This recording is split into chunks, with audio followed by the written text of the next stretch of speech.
What's good YouTube, and welcome back to the channel. JD here with yet another video for you guys. New Balance, in my opinion, definitely right now the hottest brand in sneakers. And when it comes to collaborations, they just haven't missed at all, pretty much over the last 3 years. And in this video, we're talking about the latest collab between Salehe Bembury and New Balance, once again on the 2002 R. I will be reviewing the Water Be the Guide colorway.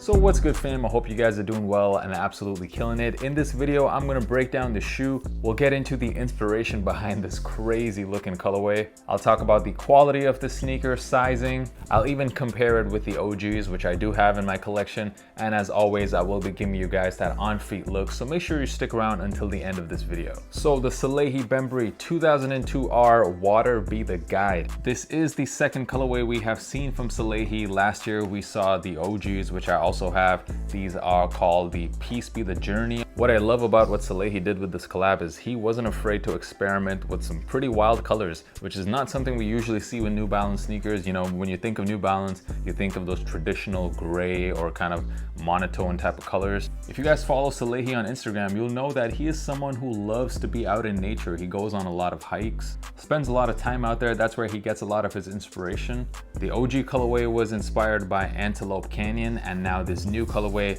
the Water Be the Guide, this one was inspired by the Havasu Waterfalls in Arizona. In the most recent episode of my podcast, which is the Kickback Podcast, we talked about what exactly is a sneaker collab worth nowadays. We specifically talked about how New Balance manages to keep all of their collabs feel pretty authentic. All of their collabs have a pretty nice story to them. And that's why their collabs are so in demand and they have such high resale prices as well. Getting into the sneaker, starting off with this amazing looking box. At the top of the box, you see this picture of Havasu Falls. And if you actually Google Havasu Falls, you'll see exactly where this picture came from. It's literally the first picture on Google. The previous box also featured a picture of Antelope Canyon. You gotta love it. You gotta love these boxes because the boxes, they seem as cool as the shoes themselves. You really get to see the story and the inspiration behind the collab on the box. On the inside of the box, it also features this image of what seems to be a cartoon version of Salehe. Getting into the colorway of the sneaker, it's not a colorway that we typically see on shoes. The main color on the sneaker is this teal green. The mesh panels of the sneaker are done in this very nice light pink color. We also get some hits of burnt orange leather on the tongue. Also, there are some hits of lime green on the midsole, as well as the end logo. And the end logo itself is done in this dark green color. It feels like there's a lot going on, but these colors, in my opinion, really come together quite nicely. On the back, you see this fingerprint. I'm not sure if that's maybe Salehe's fingerprint. That would be pretty cool. The sneaker also features these hits of 3M, also done in this light teal color. You also get 2 pairs of additional laces with the shoe, a light green as well as this pink, which is probably what I would throw on the sneaker. And once again, as with all New Balance sneakers, what really impresses me about the shoe, the quality, guys. The quality of this suede is unreal.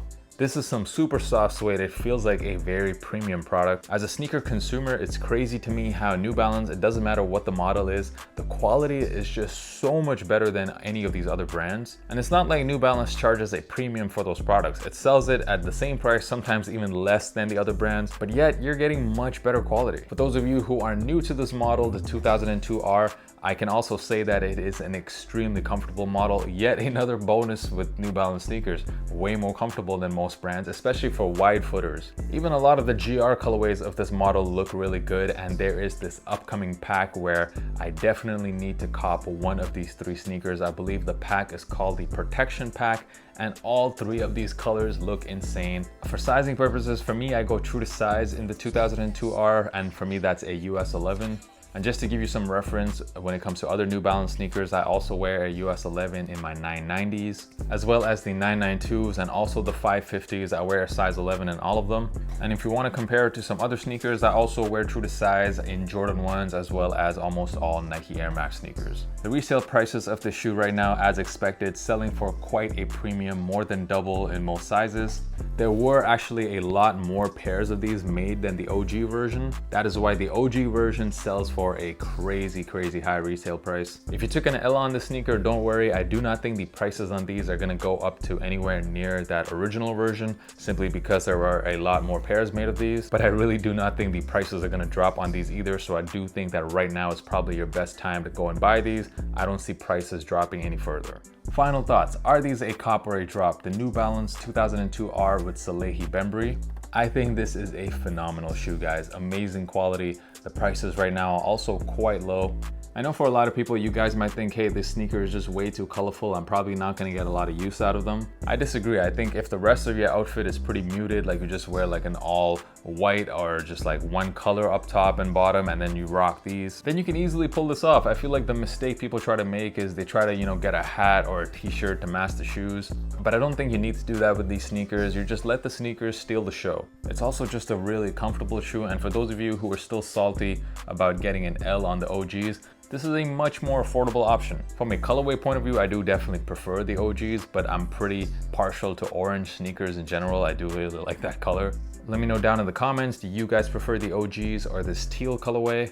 I'm really hoping we see a lot more collabs from Salehe and New Balance, because his first two, I think, just two of the best debut collabs I think I've seen of any designer over the last few years. And yes, I definitely think this pair right here is a cop. Make sure you guys are following me on Instagram. The handle is right here. It is at JDKick6. And if you haven't heard my podcast already, I do a podcast with Fabian Gozla. He is the editor of sneaker content over at High Snobiety, which I'm sure most of you guys have heard of. So make sure you check out the podcast. It is on Apple Music and Spotify. The link is in the description. The on-feed portion of the video dropping right now. Hit that like button and that subscribe button. I would really appreciate it. And I'll see you guys next time. Peace.